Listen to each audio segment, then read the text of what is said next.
दोस्तों एक बार फिर से आपका डीएस पाठशाला चैनल पर स्वागत है। जैसा कि आप सभी को पता है कि अभी हमारा जो सीरीज चल रहा है फोनेटिक्स का, जिसमें फर्स्ट पार्ट में हमने सीखा था फोनेटिक्स टॉपिक से रिलेटेड कुछ टर्मिनोलॉजी। देन सेकंड पार्ट में हमने उसके कुछ सिंबल्स, जैसे कि जो फोनेटिक्स सिंबल होते हैं 44 होते हैं, वोवल साउंड्स के सिंबल्स अलग होते हैं, कॉन्सोनेंट साउंड्स के सिंबल अलग होते हैं। 20 जो साउंड्स होते हैं वोवल साउंड्स होते हैं एंड 24 होते हैं जो कॉन्सोनेंट साउंड्स होते हैं। अब हम चलो ये आज हमारा तीसरा पार्ट है और इस पार्ट में सीखने जा रहे हैं उसके आगे की कहानी।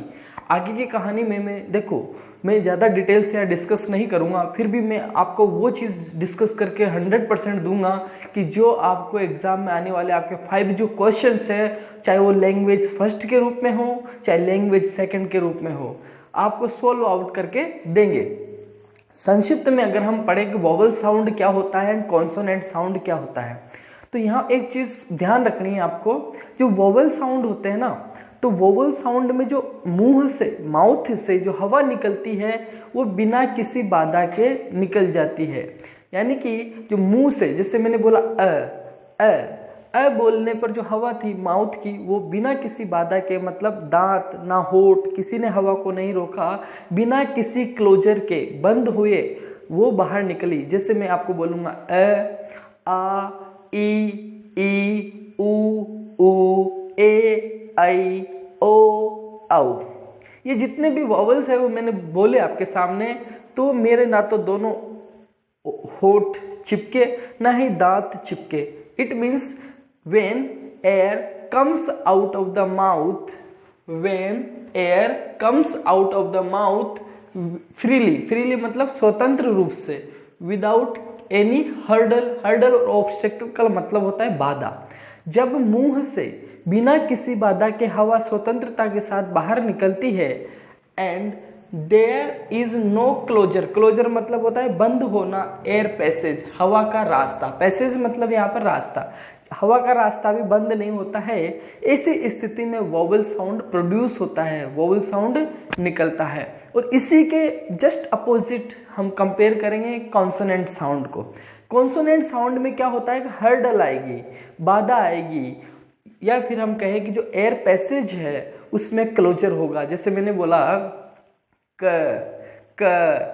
तो ओके, ख तो कहीं ना कहीं अगर दोनों, या तो दोनों दांत टच होंगे या दोनों होठ टच होंगे या होठ से दांत टच होंगे, या फिर जो टंग है वो कहीं ना कहीं ऊपर टच होगी। सीधी सी बात है, जो एयर है वो कॉन्सोनेंट साउंड को प्रोड्यूस करते समय कहीं ना कहीं माउथ के किसी अंग से टकरा करके आती है। When air comes out of the mouth, जब हवा माउथ से बाहर आती है, आफ्टर सम हर्डल, कुछ बाधा के बाद में, मतलब कुछ रुकावट के बाद में, there is a closure of air passage, और जो हवा का रास्ता है उसमें भी क्या होती है, थोड़ी सी क्लोजर होती है, बंद होता है। जैसे बोल करके देखिए, कहीं ना कहीं आपकी टंग ऊपर टच करेगी। ओके, ख ब देखो त में क्या हो रहा है, दोनों जीभ के दोनों जो टीथ है, ऊपर अपर टीथ और लोअर टीथ, दोनों के बीच में टंग टच हो रही है। Consonant sound is produced. तो ऐसी स्थिति में कॉन्सोनेंट साउंड प्रोड्यूस होता है। ये थी हमारी नॉर्मल बात। जो वोवल साउंड है, आपने अभी मोनोप्थंग डिप्थंग क्या होता है, मोनोप्थंग डिप्थंग क्या होता है, इनके बारे में पढ़ा। अब हम कॉन्सोनेंट साउंड जो है, वॉइसलेस साउंड 9 होते हैं और वॉइस्ड साउंड 15 होते हैं। ये भी हमने चार्ट के माध्यम से सीख लिया। लेकिन दोस्तों, जैसे हमने कॉन्सोनेंट साउंड को वॉइसलेस एंड वॉइस्ड में डिवाइड किया, वैसे ही इनको हम मैनर ऑफ आर्टिकुलेशन के अकॉर्डिंग भी डिवाइड करते हैं। यहाँ से वेरी इंपॉर्टेंट पॉइंट ये है कि आपके एग्जाम में एक बार प्लेस ऑफ, यहाँ पर तो हम प्लेस ऑफ आर्टिकुलेशन की बात करेंगे, लेकिन एक क्वेश्चन रिट में मैनर ऑफ आर्टिकुलेशन का आ चुका है। तो मैं आपको place of articulation of consonant sounds, व्यंजन ध्वनियों के उच्चारण के स्थान, कहाँ से व्यंजन ध्वनियों को उच्चारित किया जाता है, प्रोनाउंस किया जाता है, उनके बारे में बताऊंगा। और इसके बाद आपको मैनर ऑफ आर्टिकुलेशन, उसको बोला कैसे जाता है, कैसे उच्चारित किया जाता है कॉन्सोनेंट साउंड को, उसके बारे में भी बताऊंगा।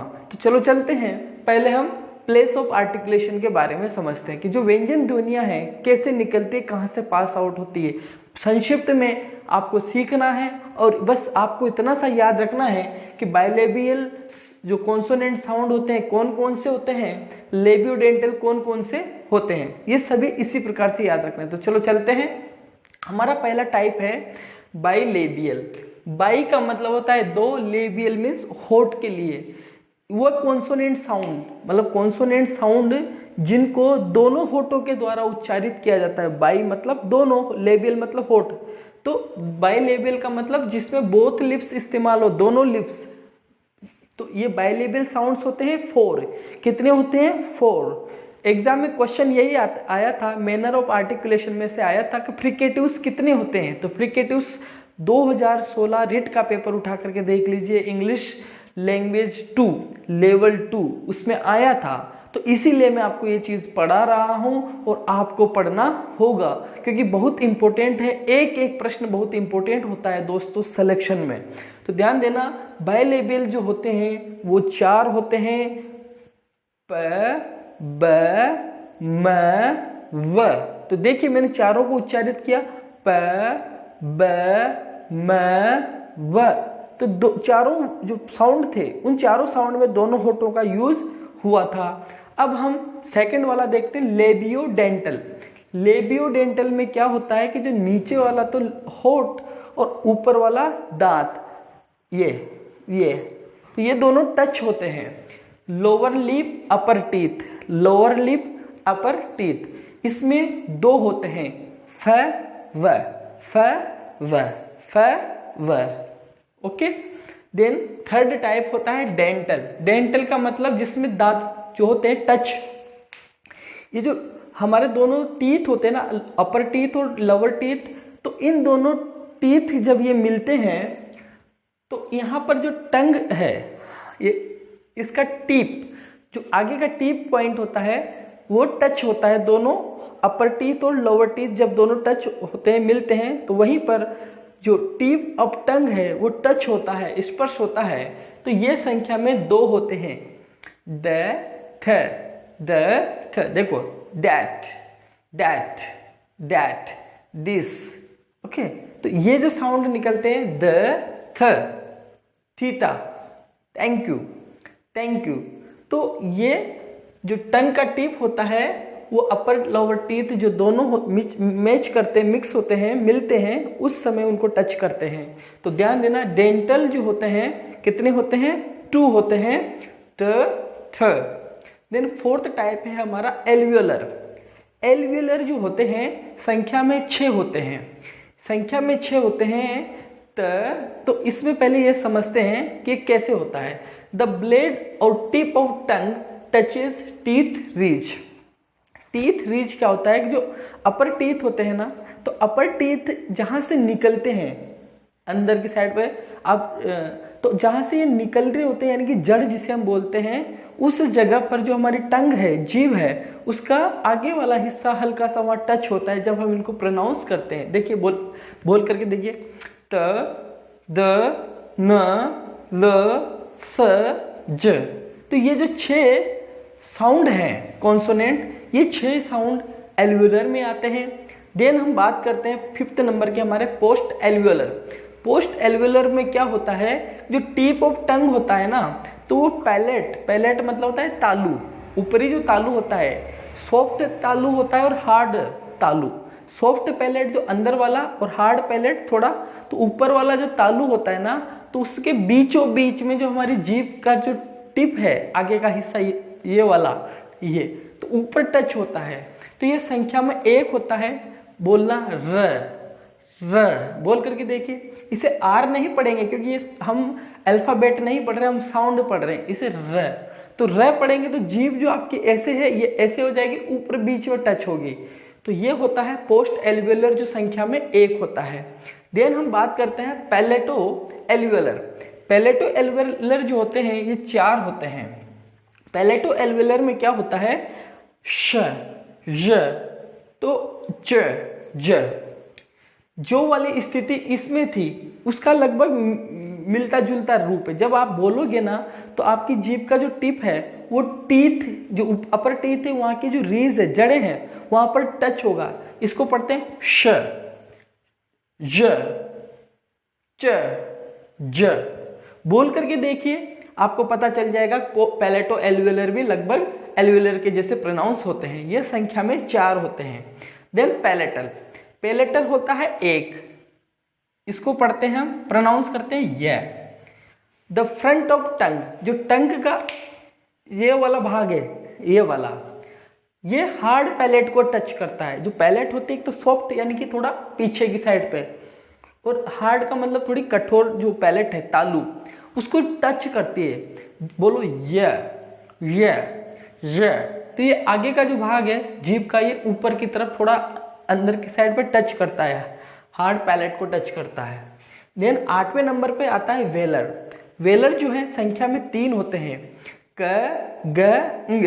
तो ये जो जीभ है हमारी, इस जीभ का बेक वाला, पीछे वाला जो भाग है, टचेज सॉफ्ट पैलेट। जो हमारी ऊपर जो तालू है उसमें पीछे जो सॉफ्ट पैलेट होती है, तो जीभ का पीछे वाला भाग ऊपर उठता है और ऊपर सॉफ्ट पैलेट को टच करता है। बोलना क, ग, अंग। तो ये पीछे वाला भाग, ऊपर के तालू के पीछे वाला भाग सॉफ्ट पैलेट को टच करता है। ये संख्या में 3 होते हैं। और 9th नंबर जो है वो होता है ग्लोटर।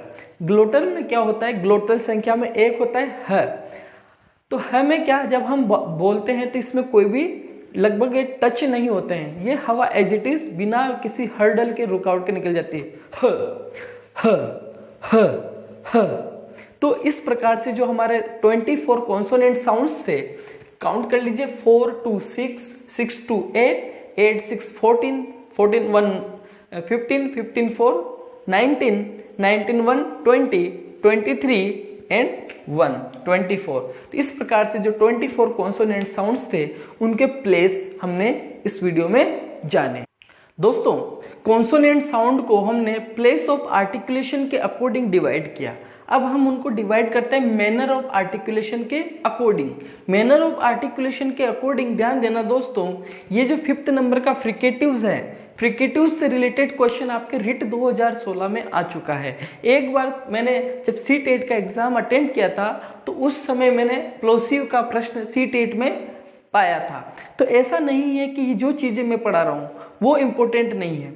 मैं आपको एक चीज बता देता हूँ कि जो चीज मैं पढ़ा रहा हूँ ना वो बहुत ही महत्वपूर्ण है आपके एग्जाम में सिलेक्शन के लिए। क्यों? क्योंकि मेरा ही क्यों सिलेक्शन हुआ, उस सिलेक्शन में मेरी जो स्टडी थी उसकी महत्वपूर्ण भूमिका थी, और वही एक्सपीरियंस में इन लेक्चर्स के माध्यम से आप लोगों के साथ शेयर कर रहा हूँ। यही लेक्चर्स जब मैं ऑफलाइन क्लासेस में दिया करता था तो कई सारे स्टूडेंट्स हैं जो आज मेरे जैसे ही गवर्नमेंट सर्विस में हैं। तो आपको भी मैं आपको यहाँ पर सक्सेस मंत्रास क्या होते हैं यही हैं। अगर आप इनको अच्छी तरीके से पढ़ लेंगे तो यही सक्सेस मंत्र आपकी लाइफ में साबित होंगे। अगर आप सोचते हो कि कोई ट्रिक बताइए सर, तो मैं आपको कोई ट्रिक नहीं बताऊंगा। क्यों? क्योंकि शॉर्टकट नहीं होता है सफलता का, शॉर्टकट नहीं होता है सफलता का। अगर आपको जंग जीतनी है तो आपको जागना पड़ेगा और आपको लंबा रास्ता तय करना पड़ेगा।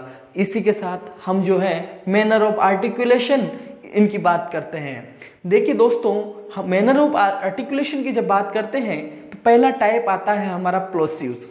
जो प्लोसिव्स होते हैं वो संख्या में 6 होते हैं। उस संख्या में 6 होते हैं, कौन कौन से? प, ब, त, द, क, ग। जो स्टूडेंट यहाँ पर साउंड को पी, बी, टी, डी, के, जी पढ़ेंगे वो बहुत बड़ी गलती करते हैं। यहाँ ABCD नहीं सीख रहे हैं, यहाँ पर हम प्रोनाउंसिएशन सीख रहे हैं, यहाँ पर हम साउंड सीख रहे हैं। इनको पढ़ेंगे प, ब, त, द, क, ग। अच्छी तरीके से आप याद कर सकते हो। देन एफ्रिकेट्स, जो एफ्रिकेट्स होते हैं संख्या में 2 होते हैं, च, ज, च, ज। देन नेजल साउंड जो होते हैं 3 होते हैं, म, न, ng, म, न, ng।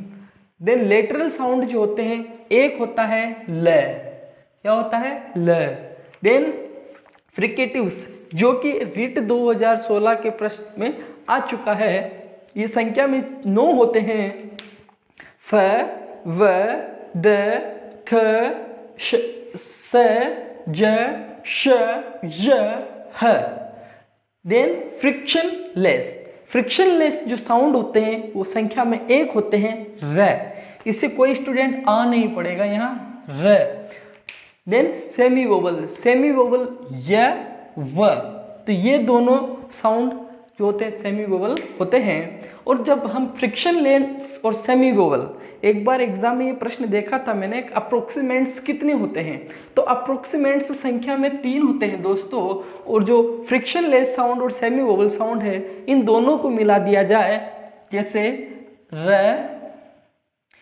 य, व, तो ये कहलाएगा अप्रोक्सीमेंट्स। तो आई होप आपको जो मैंने आज के लेक्चर में manner of articulation and place of articulation, consonant sounds के जो उच्चारण स्थान है और उच्चारण का तरीका है बताया, आपको समझ में आया होगा। और आपके आई होप आपके ये सारी चीज़ें आपकी सफलता में आपके लिए मार्गदर्शक बने। आज के लिए इतना ही। Thank you very much.